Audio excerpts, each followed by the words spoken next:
All right, I appreciate each of y'all being here this morning. Obviously, we're here because of the arrest of 4 firefighters for a hazing incident that went horribly wrong. Before I get into the specifics of the arrests and what the charges are, I want to start off with this. I want to make something abundantly clear, especially to the citizens of Marion County. Leadership in the County Fire Rescue is a cut above. Chief Banta, his leadership, integrity, and in my values, the integrity, honesty, and trust is there. And that's the same for our county commissioners and our county government, of what they believe in and what they stand for and what they will not tolerate. But unfortunately, we are here today because of these 4 firefighters who went a little bit too far with hazing. Disappointing, absolutely. As the son of a firefighter myself, it is disappointing. It's no different than myself when a deputy does something wrong and I have to arrest them as well. The 4 firefighters and the charges in which they are facing is kidnapping, robbery, battery, and accessory. It all began over grease being smeared on the victim and a pizza later in the afternoon, or during the shift, I should say, over a pizza, belongings, and it escalated from there.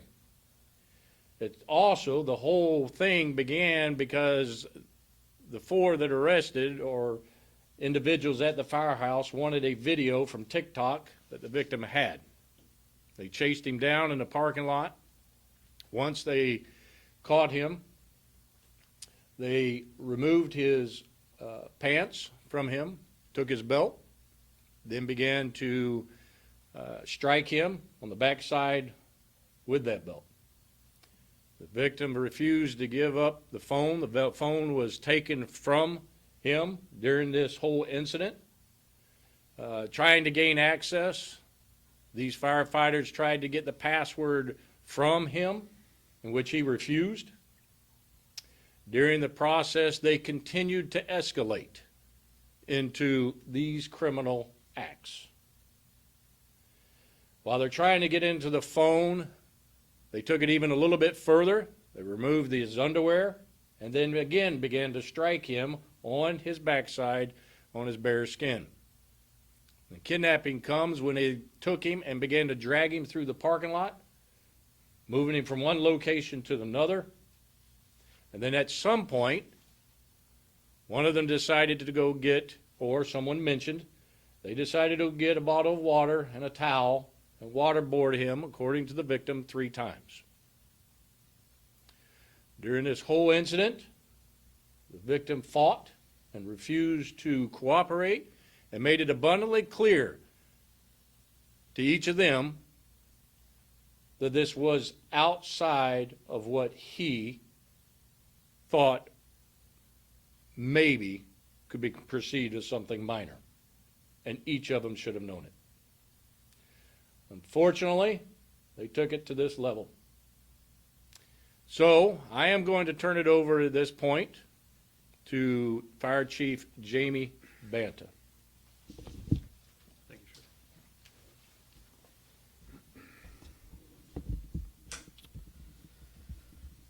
So good morning today, and thank you for being here.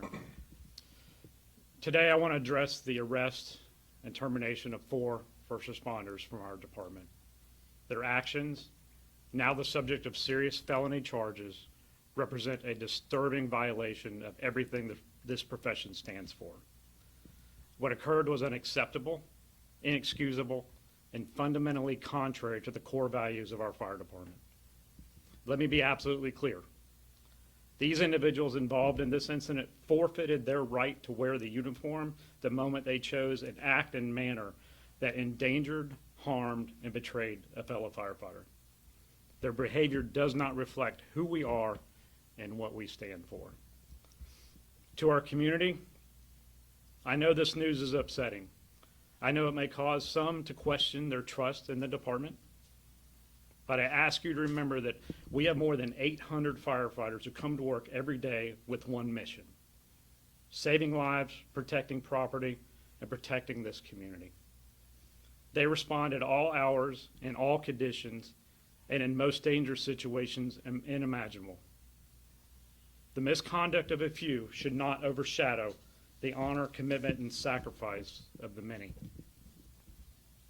We hold ourselves to the highest standards, and when someone violates those standards, we take swift and decisive action, as you've seen here. Accountability is not an option. It is the foundation of public trust. Outside of the ongoing criminal case, we are reviewing the investigation completed by the Marion County Sheriff's Office, which may include the actions or inactions of others who may have been aware and or present during this incident. If additional policy violations are identified, further administrative actions will follow. We will not tolerate a culture or environment where misconduct can go unreported. Our priority moving forward is ensuring that every member of this department works in a safe, respectful, and professional environment. We will take steps to enforce our core values, strengthen our reporting systems, and ensure that all personnel understand their duty not only to serve the public, but to support and protect each other. And to our firefighters, paramedics, EMTs out there doing the job each and every day, thank you. And to our community, we remain committed to earning and maintaining your trust. I'd also like to make a special thanks to Sheriff Woods and the entire Marion County Sheriff's Office team for the way they've handled this professionally and ensuring that the individuals are held accountable. And at this point, I'll turn it over to Commissioner Zalin.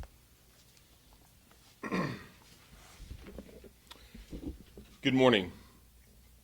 I want to start by acknowledging and thanking the swift, thorough, impartial work of the Marion County Sheriff's Office.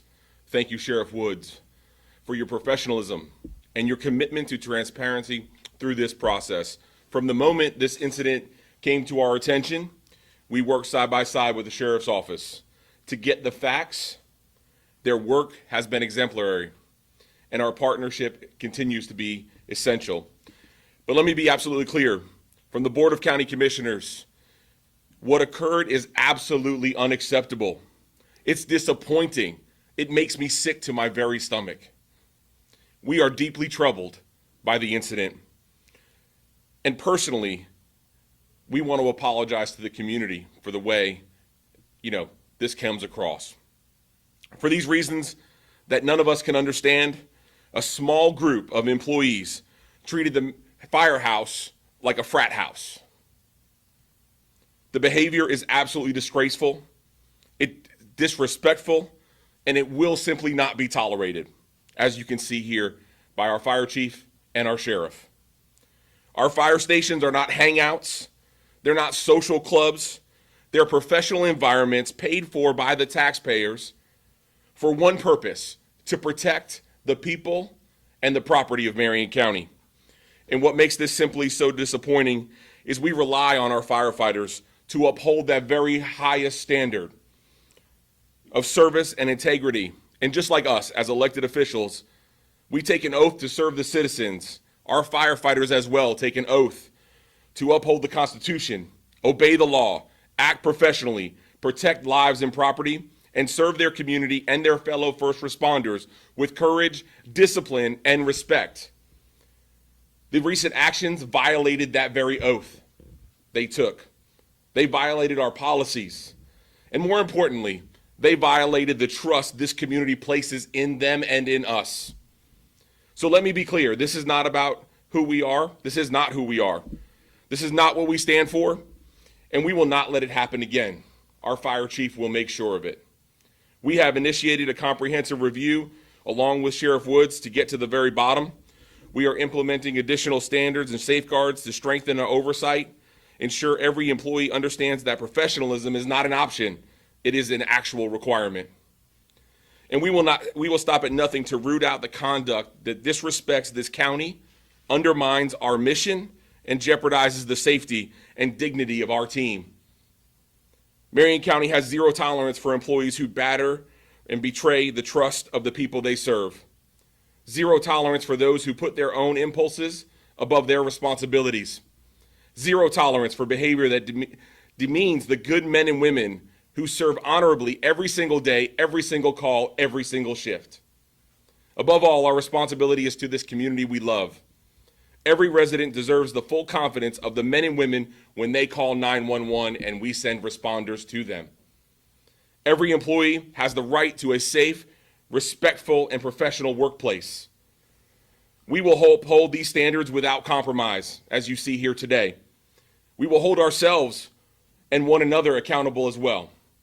And we will work tirelessly to ensure that our trust and your trust is rebuilt, reaffirmed, and protected every call, every moment we get the opportunity to serve this great community. Thank you. All right, I'll open up the floor for questions.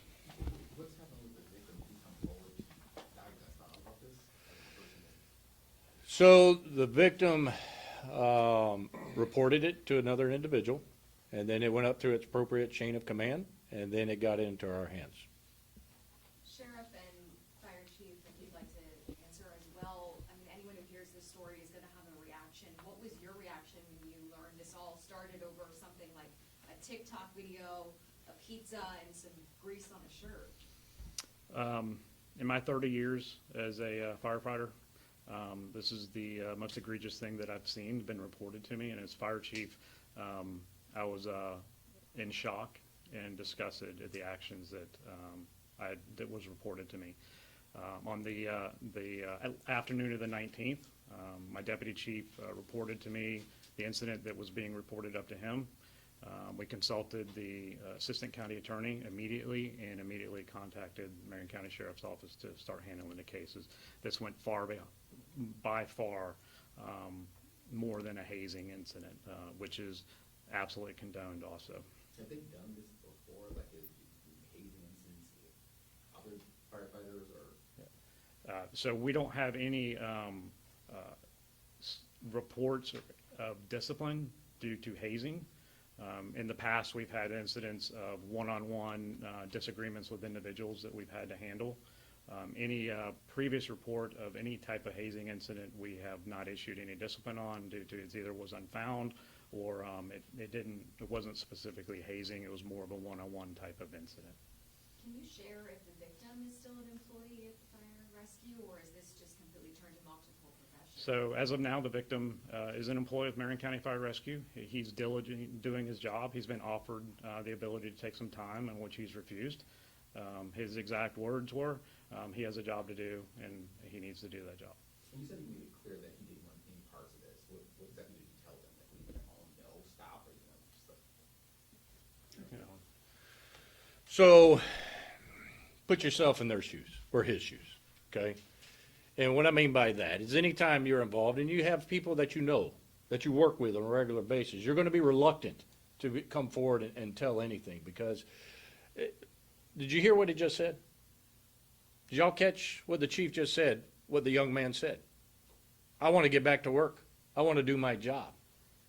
Now, as a sheriff, that speaks highly of that individual that literally he took an ass beating, okay? Is what he took. But yet he is still willing to come to work, face those individuals, be around individuals, and let's be realistic. It's in our world. It's in our law enforcement. And it's probably in your profession as well, too. Somebody reports something. You don't want to be the snitch. You don't want to be the person that's calling it out. People are going to rag you. They're going to be on top of you. But he did the right thing, okay? He still wants to be at work. He still ain't giving up. And keeping him there is the right thing to do. Think about this for a minute. Everybody, and the viewers out here on this camera. We all have the one. Look at your family. Every one of you just named them right off the bat, who your one is in your family that does something wrong. And sometimes we got multiple ones in our family. No different than us in law enforcement. We have individuals that step outside of what is right. No different than the firefighters. What needs to be clear and understood on camera and here, hearing it from these leaders right here and now, is that it is not who firefighters are. firefighters are out there. They are our family in the first responder world. We in law enforcement rely on them. The community relies on them. Anyone else? I guess this is for Chief, sir. Was he a startup firefighter? Was he just a newbie beginning and these were older, more long-time firefighters? Was that The victim, so the victim's been on the job for about a year. And yes, and he's 19 years old. He's been on the job for about a year. And the others were longer time, The, four that were arrested? So I can give you their names and I can give you their years of service. So the first one would be Kaylee, Kaylee Bradley, Bradley.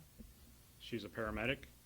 She's 25 years old and she's been with the department for 2 years and 10 months. The second individual is Tate Troutwine, Trauthwein. He's a firefighter EMT. He's 19 years old, and he's been with the department for 1 year and 3 months. Can you spell that last name again? I'm sorry? The last name, can you spell Trauthwein. First name Tate. The third individual is Edward Kenny, Kenny. He's an EMT. He's been on the job for 3 years and 5 months, and he's 22 years old. And the fourth individual, his name is Seth Day, D-A-Y, firefighter EMT. He's been on the job 2 years and 9 months, and he's 22 years old. Are you able to explain the TikTok videos? I'm just trying to understand what was so pressing that these former employees wanted to get access to that phone. So I'm going to let law enforcement handle that. So as far as what we know of the TikTok video, it was just a dance video that the victim probably was embarrassed to give up. Now, I give it to him for the fortitude that he didn't want to give up the video, didn't want to give his password to get access into the phone, and then took the beating with the belt, took the waterboarding, took the dragging across the parking lot, and still refused to give it up for a video. Right? And I get what you're trying to ask here, but the video was something he didn't want, he probably was embarrassed about. Was he dancing? Is that what you're trying to imply? What difference does it make, really? But let's be realistic. What difference does it make? It could have been a video of a kitty cat. Who gives a crap what the video was? What they did was wrong. We're missing the point here. Everything they did was wrong. And to Andy's question, did you hear the ages? Part of the problem in society today is that this younger generation does not understand. We do not teach. We do not hold them accountable. We do not teach them how integrity to do the right thing always, even when someone isn't watching. And this is the case. Some were watching. And I'm pretty sure there's going to be a lot more outside of these arrests that are going to be done from the administration here of individuals that were part of this. That's part of the problem. Can you run down some of the, I guess, some of the changes the chief said they were looking at to prevent this from happening? Do you understand the question? Yeah, so we have plenty of policies in place to address behavior, address core values, address hazing, and we teach that from the get-go when we hire employees. We're going to go back, review those policies. We're going to go back and ensure that we're doing some retraining, specifically focusing on our leadership, our individual officers within the stations, and reaffirming that that this isn't going to be tolerated. And if it is occurring and we're not aware of it, that we need to know that. Chief, how did the chief at that station react when he heard this? So there's no fire chief assigned to that station. There is a lieutenant and a captain that are both assigned to that station. If no other questions, thank you for being here.